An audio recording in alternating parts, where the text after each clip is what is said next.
የ2017 ትምህርት ዘመን የሪሚዲያል ተማሪዎች ከማዕከል የሚሰጥ ፈተና ከግንቦት 26 እስከ ግንቦት 30 ቀን 2017 ዓ.ም እንደሚሰጥ ትምህርት ሚኒስቴር አሳውቋል።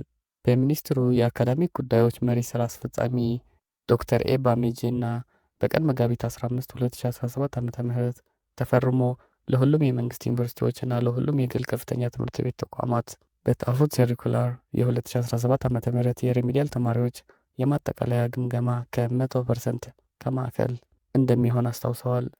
የሪሚዲያል ተማሪዎች ከዚህ በፊት 70% በማዕከል እና 30% በተቋማት የሚዘጋጁ ምዘናዎችን ይወስዱ ነበር ሲሆን ከ2017 ዓ.ም የትምህርት ዘመን ጀምሮ የሪሚዲያል ተማሪዎች የማጠቃለያ ምዘና ከ100% ከማዕከል እንዲሰጥ በጥቅምት 2017 ዓ.ም መወሰኑ ይታወሳል።